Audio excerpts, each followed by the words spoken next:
Hi. What do we have going on here, guys? What's happening? Nobody wants to sit up here?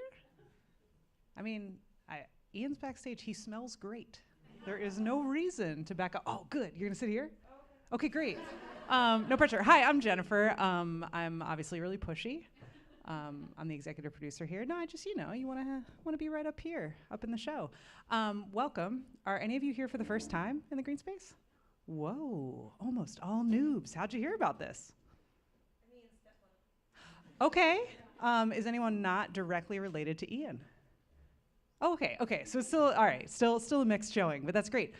So glad you're here. I hope you will come back to the Green Space if you live in the New York City area. We have a newsletter. We have all the social medias. Find out about all the other things that we're doing, and maybe you will enjoy things that do not have your stepson featured in them. Is anyone here a member of WNYC or WQXR? Whoa, okay, yeah.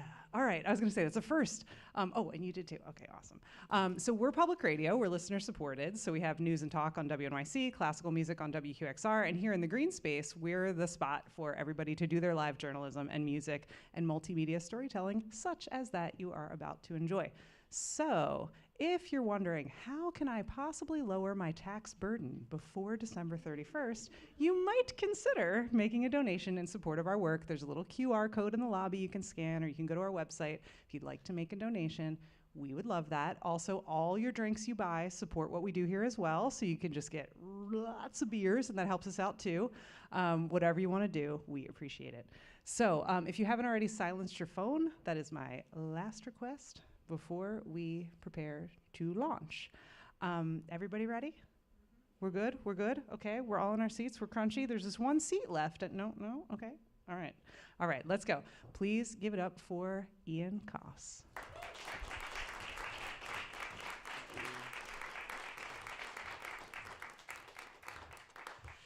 Hey everyone, thank you so much for coming out on this chilly night. Sorry, I was supposed to hide that for product placement reasons, but forget you saw it. So we're here. Last year, I put out a podcast, which you may have heard, called Forever is a Long Time, in which I interviewed every member of my family who had ever been divorced, which in my family happens to be just about every member of my family. Tonight, for me, is something I've been wanting to do for a long time, since before that show came out. I had this sense that it was something I wanted to share in community. And so tonight is basically a chance for me to reflect on those conversations a year later, after having sat with them for a little bit, to share some stories and songs from the podcast, and also to do something that I could not do in the podcast, which is show some pictures. So, in a way, I think this is where it all begins for me, this story. This is the first wedding that I ever went to, and it is my parents' wedding. This is them, Ellen and Tom. I realize it's a little bit unusual to go to your own parents' wedding. Usually they get married first, and then you exist. But in our case, we existed, and the marriage was, I don't want to say an afterthought, but maybe an after effect.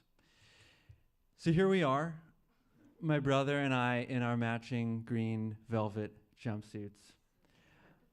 I don't know if this is immediately intuitive from the picture, but I'm actually the one on the left with the kind of rounded, pudgy face and the platinum blonde curls, both of which I grew out of at some point. And here is me again watching as they cut the cake. So when I started this project, I think this is what I thought it was going to be about. It was about, what did I learn from watching my parents get married, be married, fail at being married, not be married? What did I absorb from that experience? What patterns, what behaviors did I internalize, maybe without even realizing it, that I would someday act out, perhaps in my own relationships? And now that I am married, was I bound to somehow repeat the patterns of their relationship? What made me think, that I could succeed where they had failed? I actually don't think that's what these conversations I had with my relatives ended up being about. And I don't think that's what the show that I ended up making was about.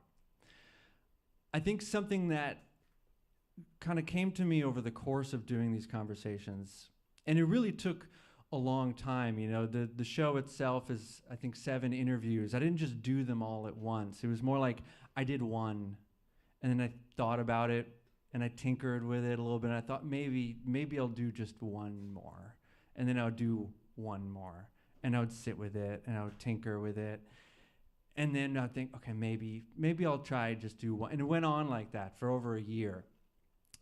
And something that kind of came into focus for me, at least, as I went through these conversations with my relatives about their marriages, was that on some level, marriage is about choosing another person. But maybe on a deeper level, it's about choosing a version of yourself. That when you get married, you are choosing a possible version of your life out of many possible versions. And however much flexibility and wiggle room and latitude you might give each other, on some level you are choosing one path or a version of a path for yourself. And seen that way, the choice to then get divorced looked a little different to me in these stories. It looked less like a failure of the marriage and more like another choice about another life or another version of a life.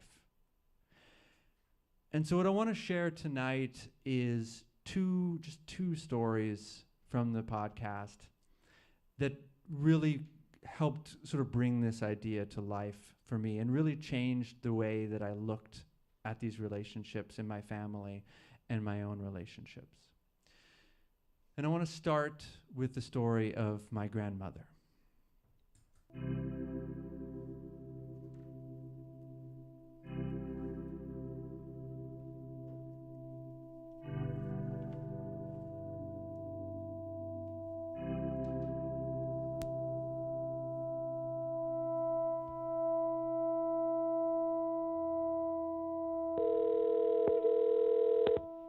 Hello? Hey there.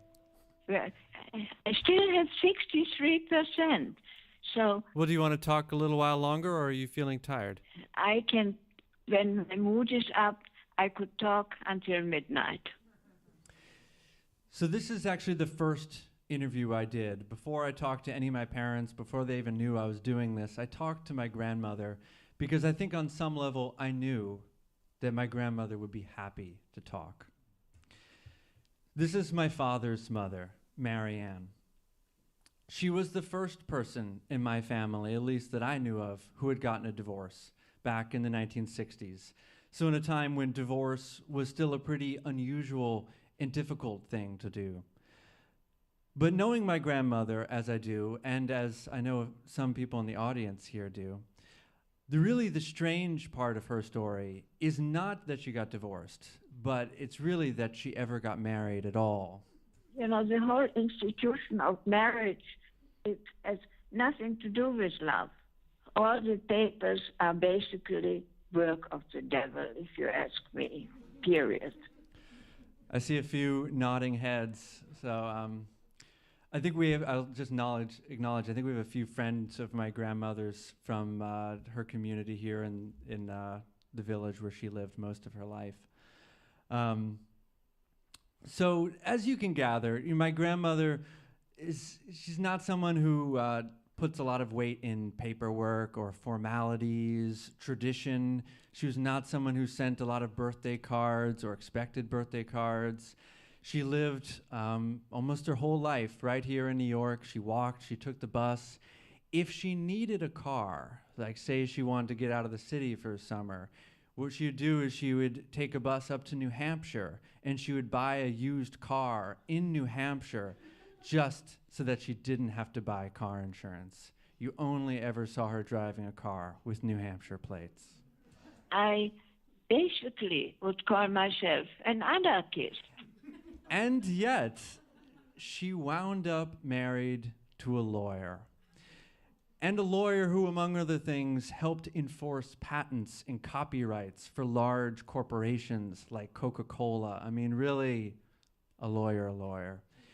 And that would be my grandfather, Robert. They met in 1953. Okay, I met Robert Goldschneider in Lake Placid, and I can tell you exactly the outfit I was wearing, a wide flowing denim skirt. And I walked up the hill, and on the porch of the hotel stood Robert Goldschneider. He said to me, "I told the headmaster to hire you. You have a job." Oh, I said, "Thank you." So then we sat down, and he said, "Oh, the owner of the hotel is giving a party tonight for the staff, and of course you are invited, and you'll be my date." The catch was that my grandmother had not come to Lake Placid alone. She'd come there with her boyfriend, who already had a summer job. The boyfriend's name was Arno, and the two of them had some real history together. Now, the backstory here is that my grandmother was born in Cologne, in Germany, in 1932. And she grew up in Prague during World War II. That in itself could, as you can imagine, fill a whole evening of stories. But what I'll say for now is that afterwards, she wound up in Munich. And that is where she met a young man named Arno. She and Arno had both survived the Holocaust as children. And pretty quickly they bonded over this shared desire to get out of Europe, to make a new life for themselves in the United States. Arno was the one who helped her learn English. He was the one who helped her connect with some of the relief agencies that were working in Germany at the time, and ultimately that helped her get a visa to come to the US to study. Arno arrived first, and he went to Brooklyn College. My grandmother arrived afterwards with this trunk and apparently carrying a pair of skis on her back, riding on a troop transport full of American soldiers. And when she got here to Manhattan, Arno was waiting for her at the pier. At the time, Arno begged her to stay with him in New York, to get married. But my grandmother had already been accepted to the much more prestigious Mount Holyoke College in Massachusetts. And so that's where she went. What happened with Arno and me is he was at Brooklyn College, and, you know, his mother had been torn away from him in Auschwitz, and he had zero social graces.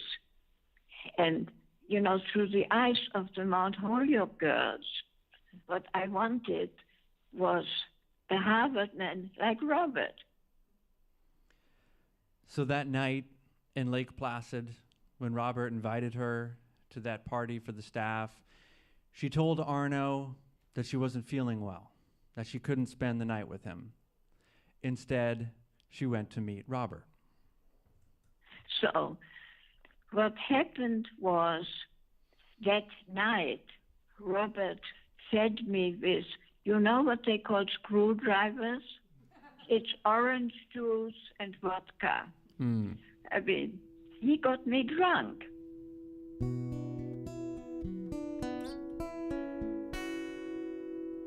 I see us dancing together, you know, cheek to cheek.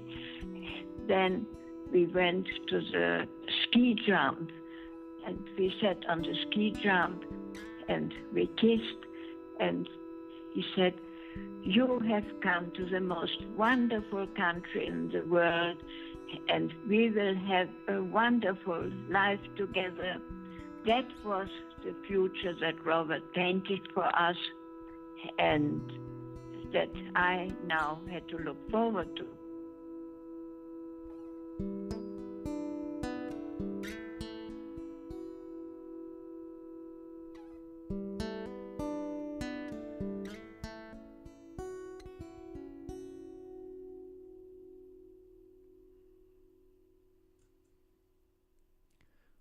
One of the things I found really kind of strange and interesting in all these conversations that I had with my relatives was that they could describe with great detail about sort of how they met their partners.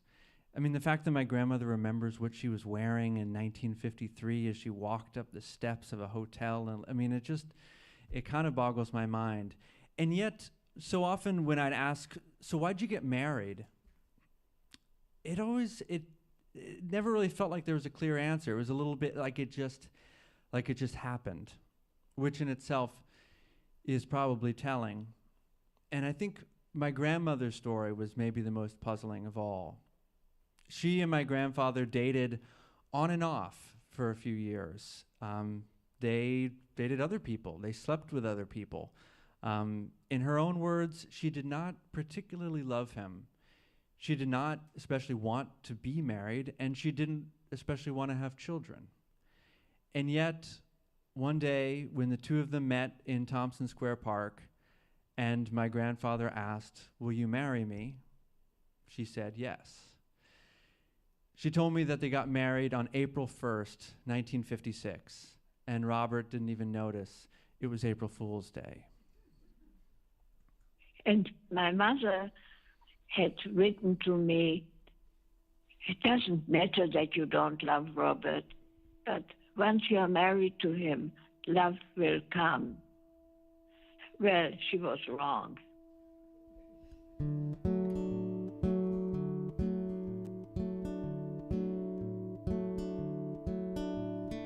I can tell a lie right into your eye.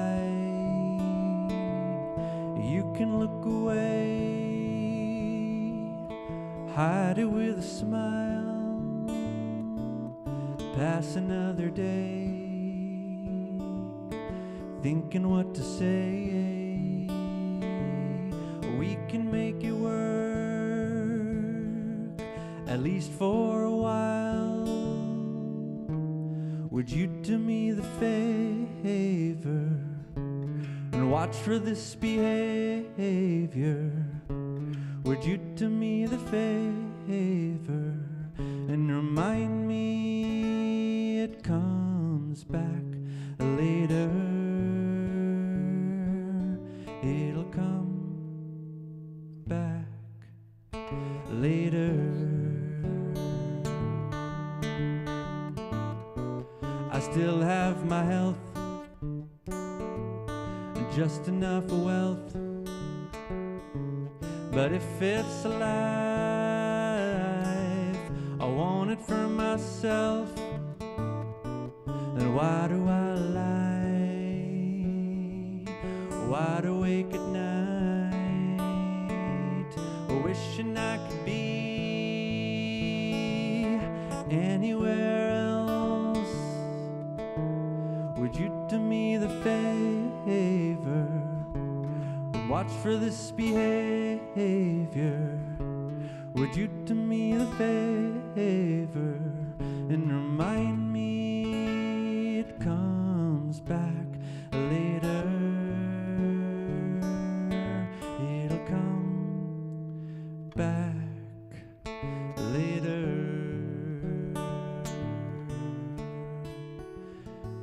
So pretty soon after getting married, my grandmother's life changed pretty drastically. I literally got pregnant 3 weeks after I got married. And Bob, oh my God, Bob was so thrilled. His mother, all my friends, and I remember saying to them, "Well, you can be thrilled. I am pregnant." Would you do me the favor? Remember this behavior. Would you do me the favor and remind me it comes back later? It'll come back later.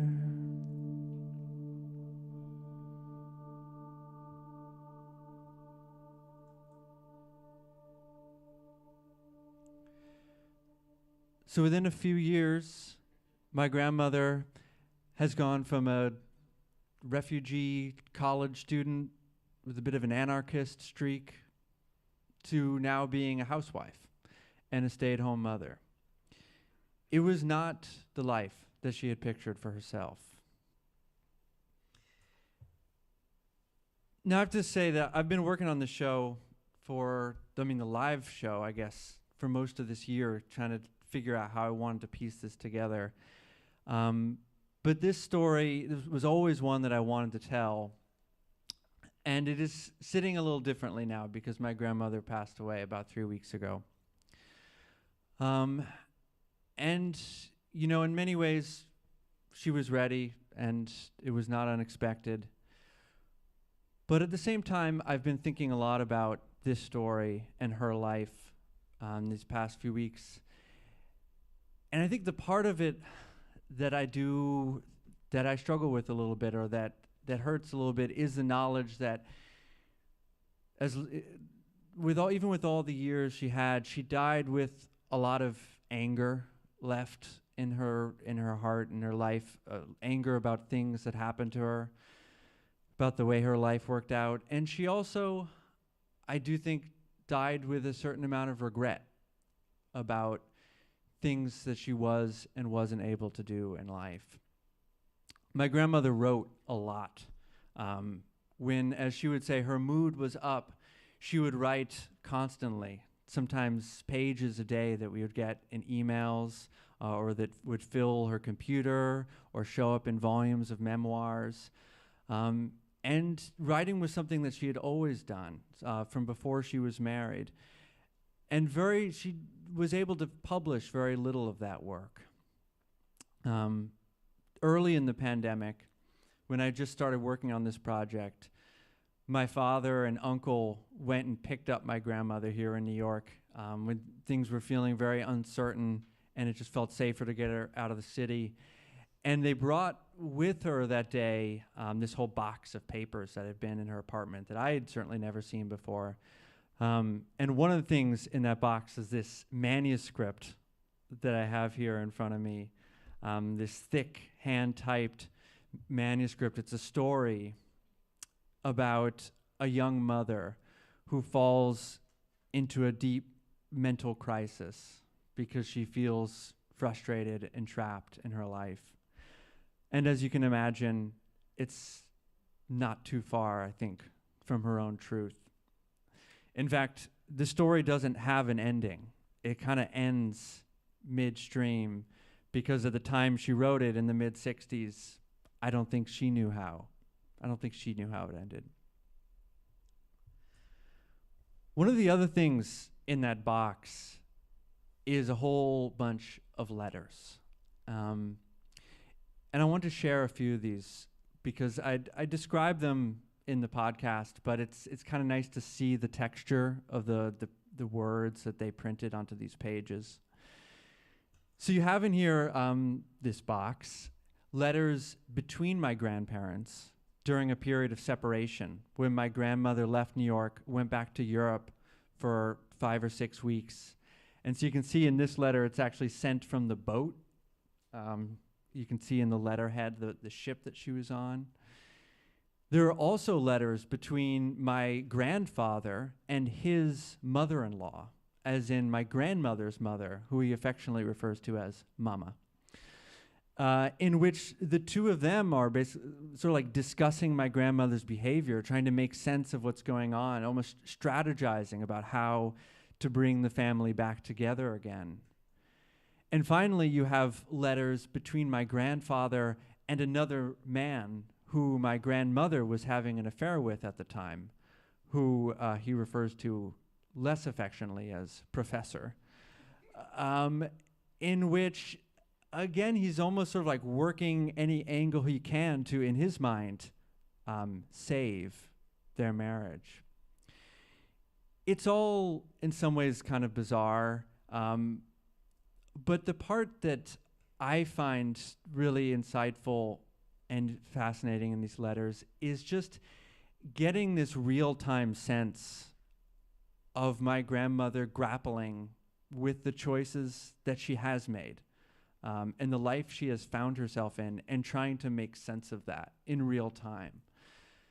She's very clear in these letters about the fact that she did not want to have children, and that even now at this point, she cannot see her children as, quote, the will of God, that none of this was meant to happen, that this is just what happened, and that now she had to still find a way to be the person she wanted to be, to live the life she had thought she wanted to live. She writes at one point, "As far as I'm concerned, there is only one valid voice, and that is the voice of ourself." When I first started going through these letters and sort of getting this window into these people who I'd grown up with, but experiencing them in this kind of visceral, intimate way, my original instinct was always to cheer for my grandmother, because she is, I mean, you get the sense, I think, hearing her voice, she's this irreverent, defiant character, someone who I always admired and looked up to, someone who I loved sort of just like showing up at her apartment at odd hours, and the fact she was always just there and, you know, didn't care when I came. You know, it was, yeah, I always loved that about her, this sort of like loose, ungrandmothery quality.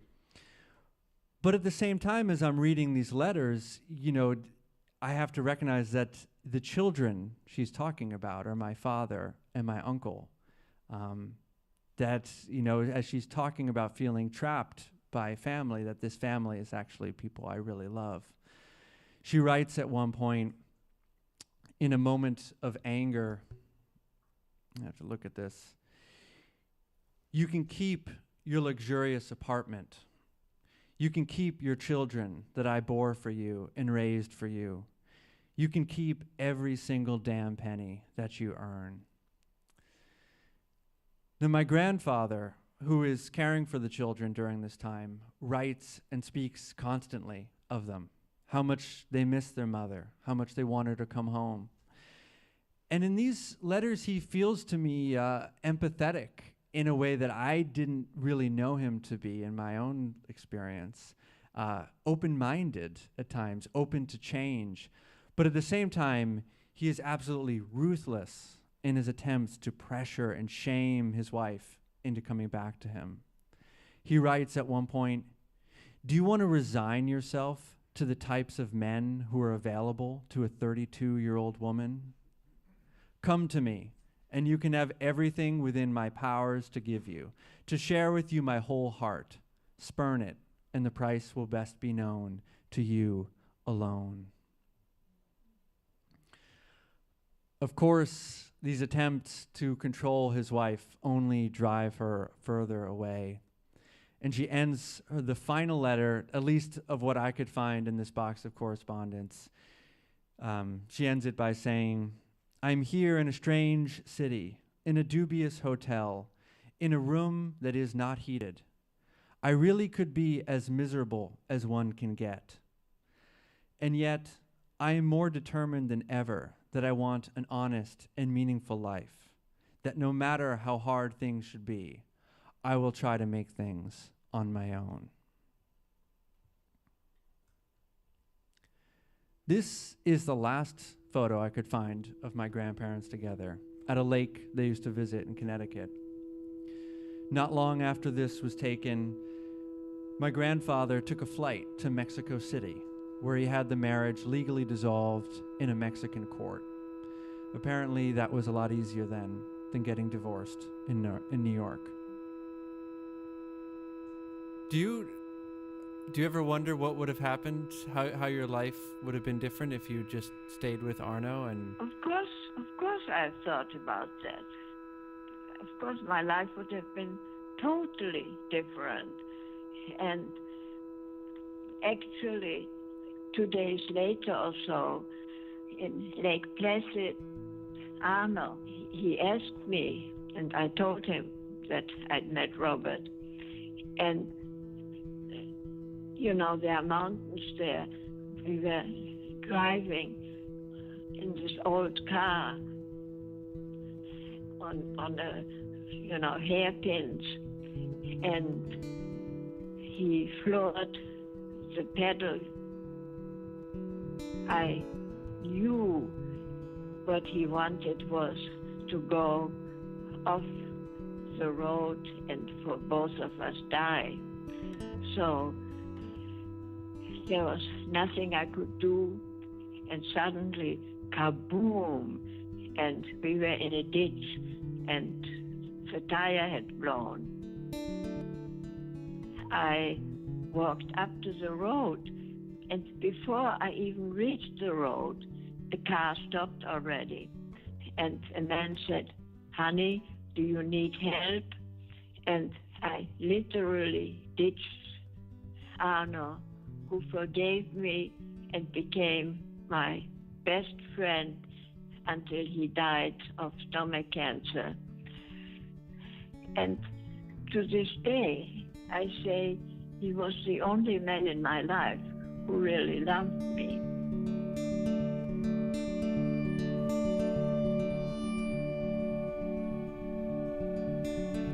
Baby, don't you wait on me.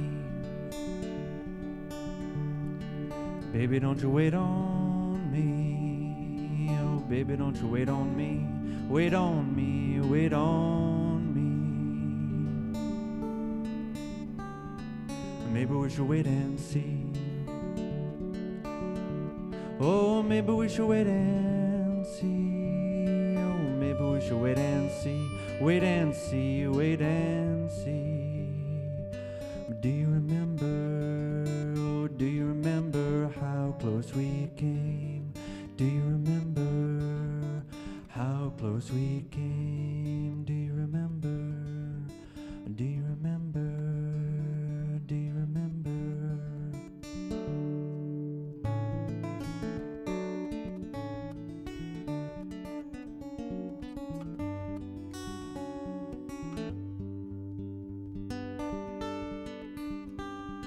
I think about you all the time. I think about you all the time. Think about you all the time. All the time, all the time. Sometimes the stars align. Oh, sometimes the stars align. Maybe it's wrong, or maybe it's right. Oh, how close we came. Do you remember how close we came? Do you remember? Or do you remember? Do you remember? Do you remember? Do you remember?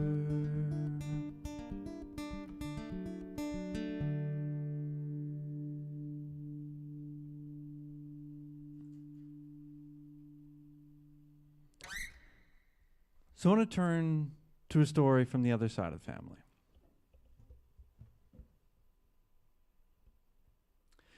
This is the story of my mother's sister, Mia. You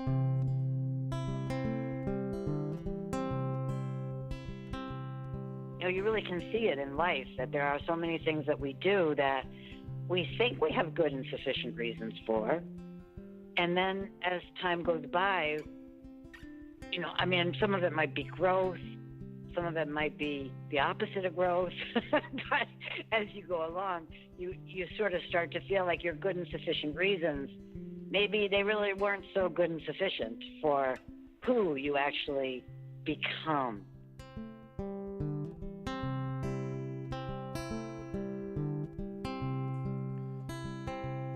So here's Mia as a young woman, before I was born, and before she married my uncle, Robbie.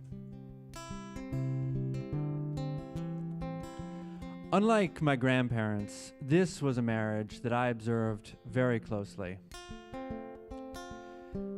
So I was born on Cape Cod in a cottage on Robbie and Mia's property. We called it the Little Greene Cottage. It was basically right behind Robbie and Mia's house. And so for a few years, we basically all lived like one big family. Me, my brother, my parents, Robbie, Mia, and their kids. And even after we moved off of the Cape, we would still go back there every summer. And when we did, this is the place we would go. What we called the beach house. I've always kind of hesitated to use that term because to me, beach house suggests something a little bit more permanent and settled than it was. But that's what we called it, the beach house. Or some people would call it the camp. It was on a little sort of thin spit of land on the eastern edge of Cape Cod called Nauset Beach. Today, it's all part of the National Seashore, but this piece of land, basically Robbie's family had been in the Cape for a long time, for many generations, and so there was this little piece of property that had been grandfathered in. So it was within the National Seashore. You couldn't build out there, not anyone could drive out there, but there was just this little house. You could walk around. There were a few other houses, but there's mostly just dunes. In fact, this house that's in most of these pictures, I never even remembered this version of the house. This one was wiped out by a storm when I was very young. If you've ever seen the movie The Perfect Storm, maybe, it was that storm that wiped out this house. The funny thing about the beach house, oh, sorry. Oh, yeah, never mind. It was really, when I first met Robbie, it really was essentially wilderness. You could drive out 12 miles on that spit, and you could go days, really, and see nobody but the few people who lived there and some fishermen. And so the house itself was just a ramshackle collection of, exterior walls and old junky furniture, and the water was no good, and everything ran off of propane gas, and it was really beyond lovely. And the degree of isolation and just closeness to the ocean, if you just heard the ocean every moment and felt the ocean every moment and the wind. And it's something just a lot of people never get to experience, just sitting there and watching the storms come by and the cloud formations you could see, and it was beautiful. We would go down there, for weeks at a time. Wow. It was really divine, yeah. So it's like you fell in love with that lifestyle Yeah. as much as anything. I do think that I approached the entire thing from a very selfish point of view, and I'm not really sure that if you really weighed out, sort of like what each partner gave to the relationship, I don't really know where I'd fall on that scale. I think I don't really know that I gave as good as I got in terms of what I actually got out of that beach house.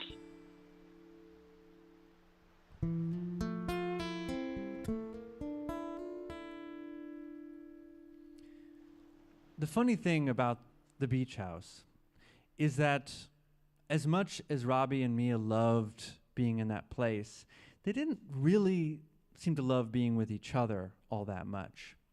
They were just very different, and not in a kind of different is complementary sort of way. Robbie was one of the most stern, serious, practical people I had ever known. He worked the same job at the local highway department that his father had worked. He expected the children to be polite and listen. He expected his wife to cook him dinner when he came home. He was just very kind of grounded and traditional. And Mia was, she was Mia. She was sort of philosophical and whimsical and flighty and forgetful. She would listen to Deepak Chopra tapes in the car, go to Zen Buddhism retreats. They were just very different and have very different expectations and desires of life. Except, of course, when it came to being at the beach house. I actually asked Mia about this at one point, about how this kind of strange dynamic of their relationship came to be, if it was something that was always there from the start and they just kind of made their peace with it, or if it was something that only became clear over time. And she told me something that I still think about, that the seeds of the future are always right here in the present. That if we wanted to know the future, we could, but we just don't want to.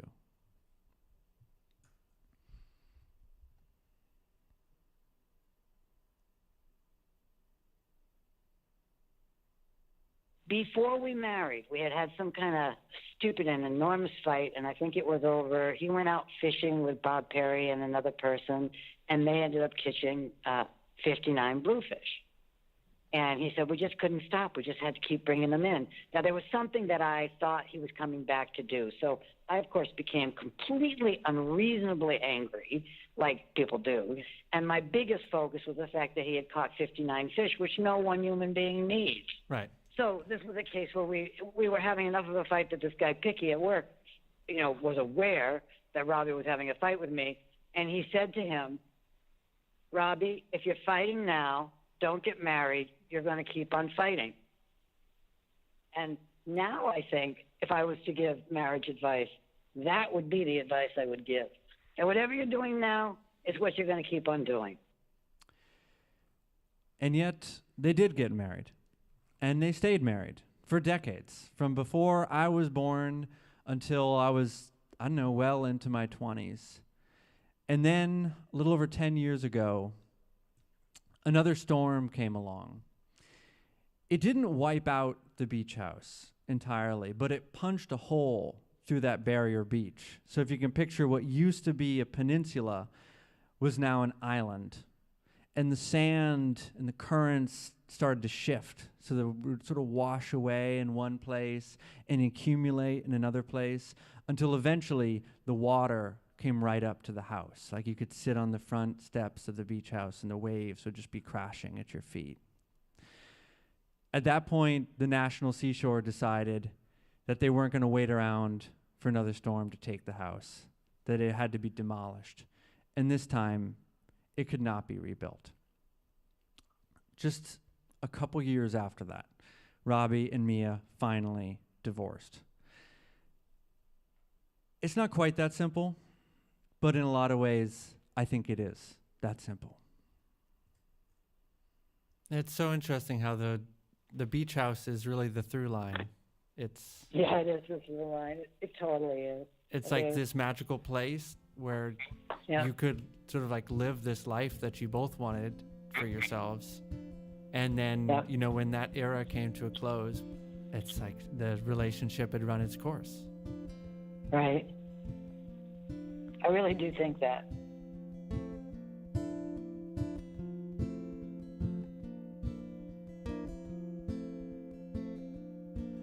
Forever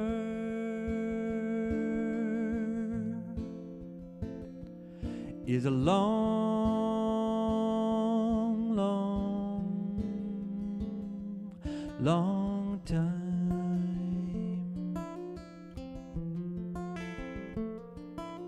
A lifetime is a slow, slow ride to take alone. It's a ride that takes her home, but nobody will be there forever.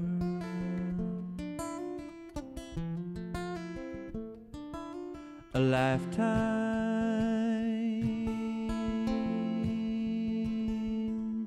is a slow,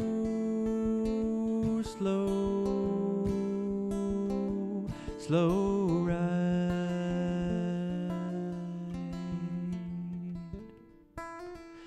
Forever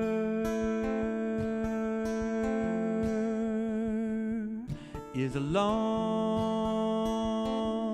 long, long time to be with someone. Time to keep that working. Time to make your love last forever.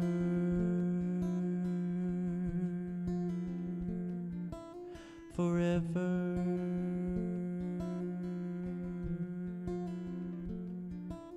Forever. Forever.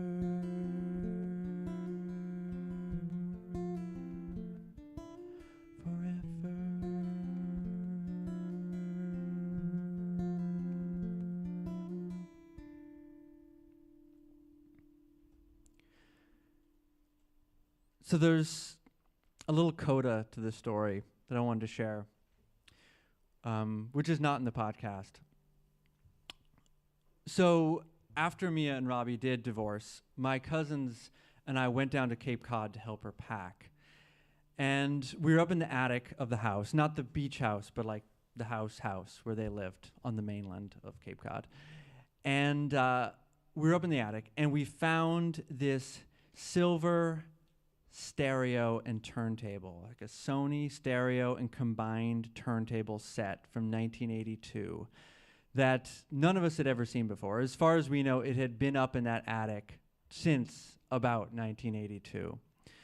Mia described it as one of these parts of herself that she just had to put away to make the whole marriage, family situation work. It was up there with some old traveling clothes and a guitar that I'd never seen her play. Now, once we found this stereo, the whole mission of the day changed.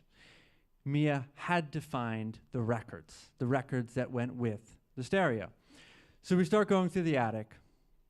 We find, it's an attic. They lived in the house for decades. There was like old, like those blow-up Christmas ornaments that people would put on the lawn, that kind of thing. There was all this old corroded furniture that had been in the beach house and was all kind of like marked up with salt and sand. There was, we found like boxes of tax documents, financial records, but of course, no vinyl records. Now, my cousins and I, we had mostly given up on the search. We had gone back downstairs when we hear Mia call out from the other room, "I found them." Turns out they were in a pantry that at some point had been converted into kind of a book like VHS tape closet. It was just all, stuff that had been sitting in there. Probably the kind of place we would hide out, when we were playing hide and seek as kids or something. But we had never noticed these records because they were down on a bottom shelf in a box that had been originally for an ornamental fountain. And I can still picture the fountain that would kind of like recycle water around and around on a little coffee table. But the box for that somehow had become the home for these records. So we pull the records out, we bring them over to the couch, and we start thumbing through. And it's a lot of what you'd expect, 60s, 70s stuff. Van Morrison, Joni Mitchell, some Stevie Wonder. But the record that she had to listen to that instant was Leonard Cohen. She told me that day something I had never heard, that for her high school yearbook, she had chosen a quote from a Leonard Cohen song. "Like a bird on a wire, like a drunk in a midnight choir, I have tried in my way to be free." So I thought I'd play that song because it's a beautiful song. Like a bird on a wire, like a drunk in a midnight choir, I have tried in my way to be free. Like a worm on a hook, like a knight in some old-fashioned book, I have saved all my ribbons for thee. If I have been unkind, I hope that you can let it all go by. If I have been untrue, I hope you know it was never meant for you. Like a babe stillborn, like a bull with its horn, I have torn everyone who reached out to me. But I swear by this song and by all that I have done wrong, I will make it all up to thee. I saw a beggar leaning on his wooden crutch.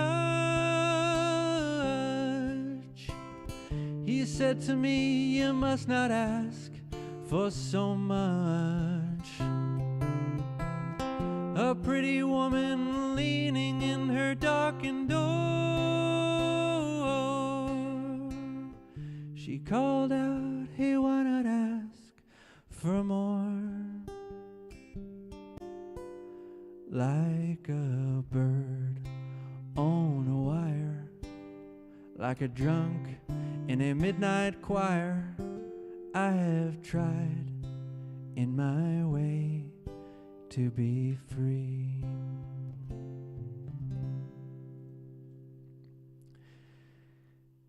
And the funny thing was, after all that, she didn't actually want the records back. They'd been up there for 30 years. She had been without them for 30 years, and all she really needed was to listen to that one record, just that once. And then she wanted me to have them. So I still have those records, and I brought a little stack with them with me today as well.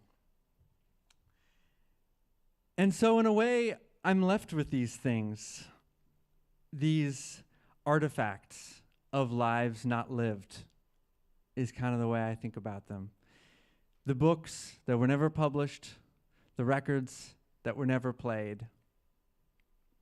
And for me, you know, when I do think back on my own parents' marriage and divorce, the part that always kind of bothered me the most, that I thought about the most, was that image of the lives not lived.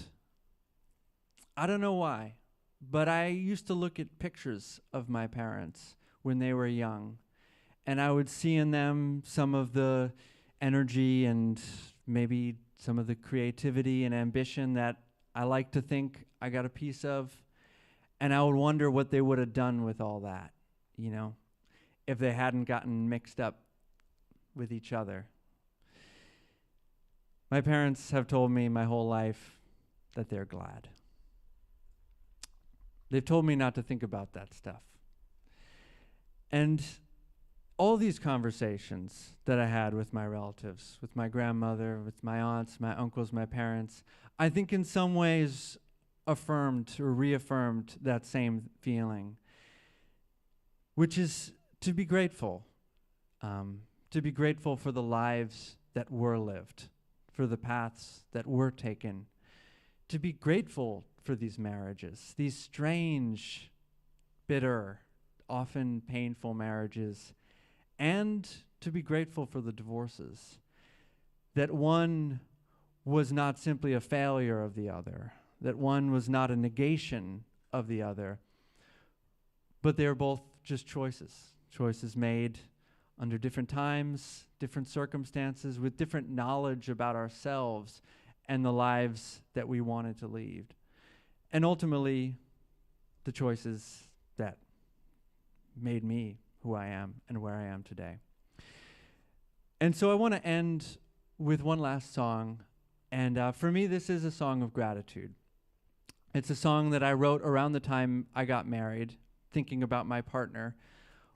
But for me, and I think especially this year, it could just as easily be about my family, because I'm feeling very deeply grateful for them tonight.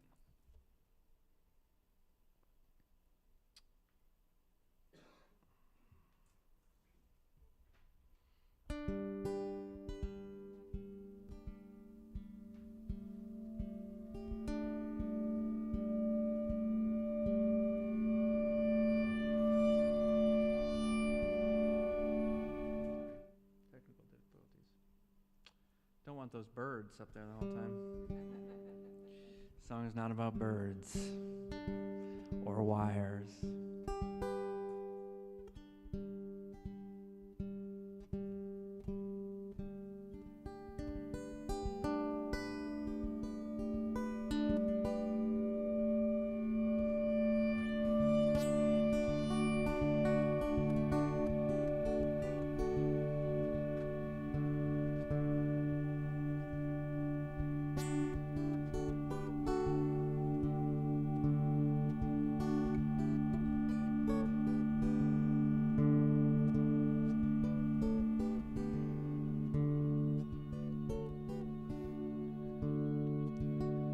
someone to come home to, someone to come home to, someone standing in the window, in the window, in the window, someone rolling over, someone rolling over, someone laying on my shoulder, on my shoulder, on my shoulder. It's not for now, but it's for later. The seat's in the ground, so there's food on the table. You'll be around and I'll be grateful, grateful, grateful.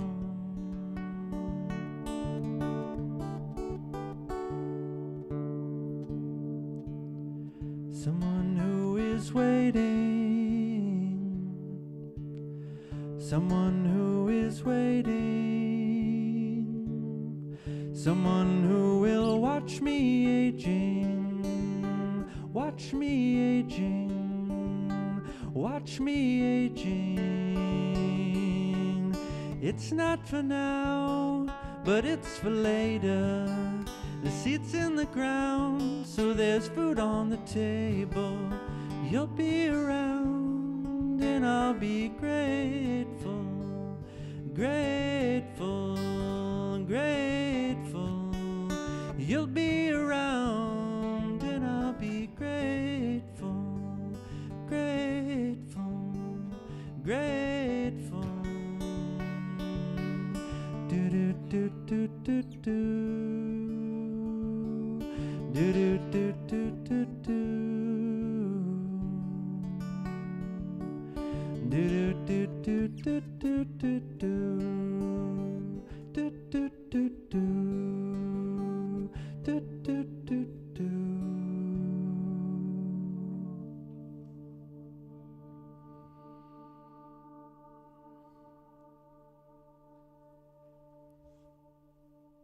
Thank you so much. That's the show.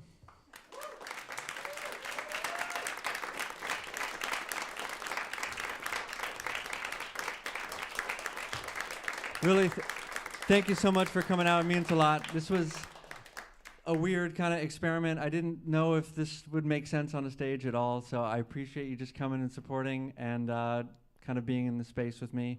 Thank you especially to some of my family that was able to make it out tonight. And I'm around, so come and say hi, especially if I don't know you. It'd be great to meet. And thank you to the Greene Space, of course, for hosting this wonderful evening. So thanks. Have a great night.